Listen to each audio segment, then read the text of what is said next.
the name Allah. The name Allah became known to us because He revealed religion. Religion was also revealed by God. It's not the creation of the human mind. So when He revealed religion, He must reveal His name, because religion means to pray, to adore, to ask for help. Therefore you need a name, and that is Allah. So that is the reason the first time Allah became known was when religion was revealed to mankind. Before that, all the spirits and so on in the past, except of course the prophets and so on like that, they all know Allah. But they also know that this name is identical with the name because of that. Because that the name Allah, if you talk about what is the meaning of this name, then if you can speak about the meaning, then the meaning is that all the 99 beautiful names, all their meaning is inside that word Allah. Therefore it's such an impossible to and therefore this name Allah is a special name. And therefore the modern grammarians, the Arabs and grammar, they should not say it is derived from ilah. It's not derived. It's not derived from ilah. Ilah is derived from it. Yes? Because the grammar people, they talk like that. Baydawi writes a commentary of the Quran based on grammar. He is saying the name Allah is just a sound. Allah, sound. It's not just a sound, because it has got this, what you call it, a substance. It is something that this name Allah is identical with Allah Himself. Allah Himself said, I am Allah. Yes? Where can we get all this? Again in the Quran. To the Musa, for example, when he first saw that the light in the mountain, he went to the light and he heard a voice. The voice said, Ya Musa, inni ana Allahu Rabbul Alameen.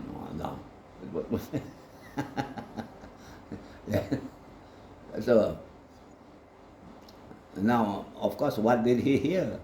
It's the voice of God. But of course, he cannot possibly know the voice of God.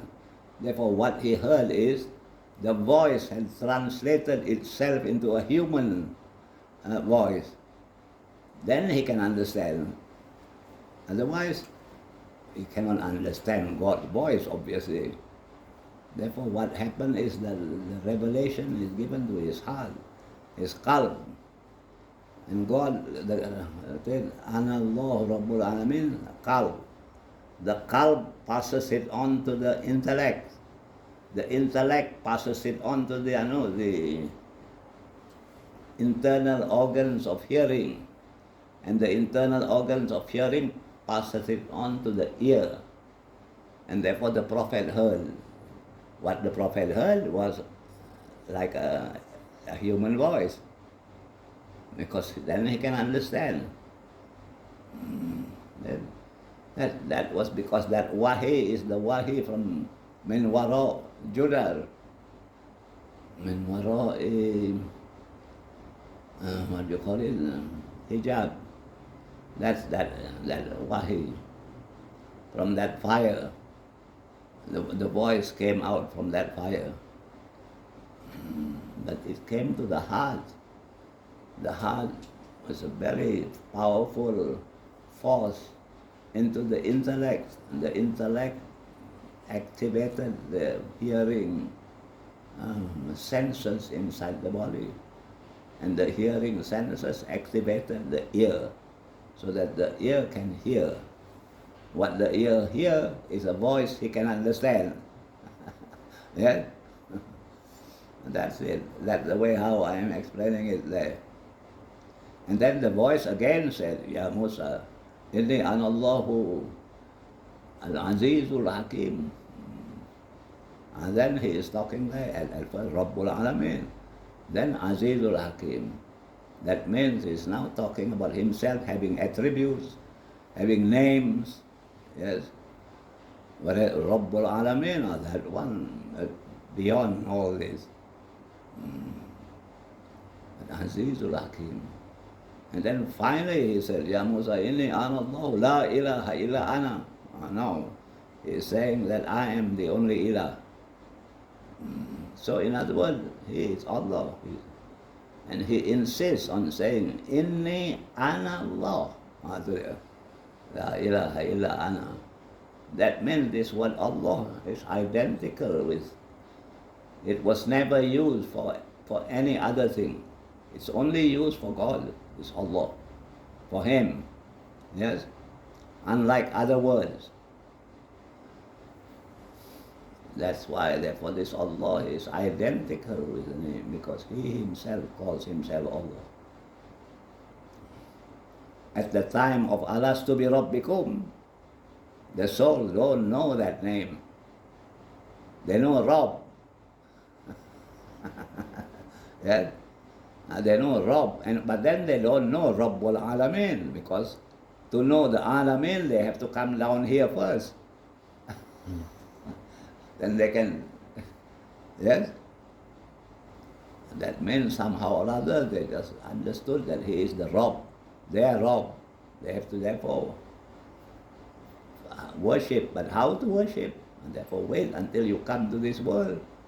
Then then He becomes Ilah. And then they will be having to confirm the Rabb part with the Ilah part, which they did. That's why in the story of the Mi'raj, the Prophet at first went to Palestine. And in Palestine, he led the prayer indeed, attended by all the prophets. That means all these prophets. That's what they were talking about. They were expecting Him to come. And but the Mi'raj, that one, of course, that's also the Prophet experienced more than the Prophet Musa. But he experienced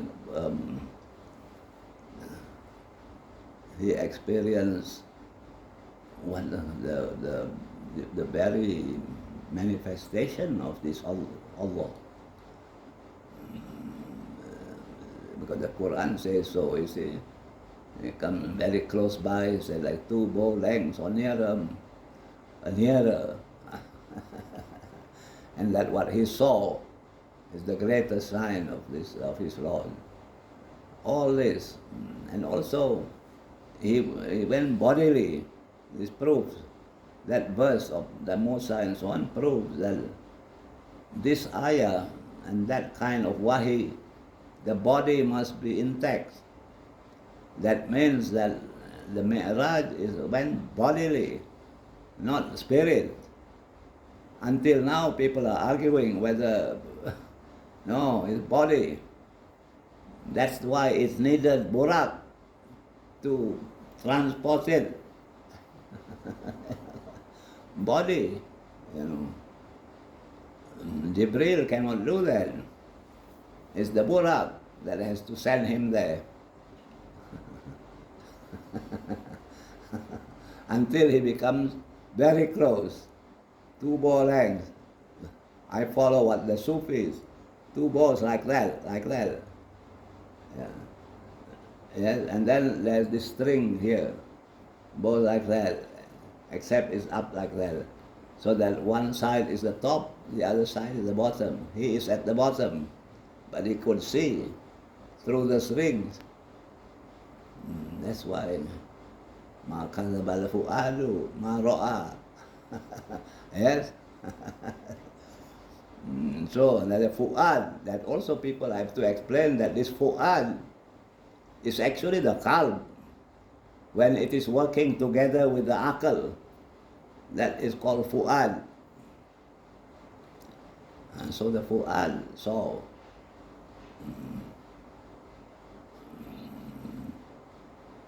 what he saw is the manifestation of Allah as ilah lah. Because that's what the Mi'raj is about, isn't it? About the prayer. Yes? What he did see, he never said, the Prophet. All he said is that it is too bright, that he can't describe it.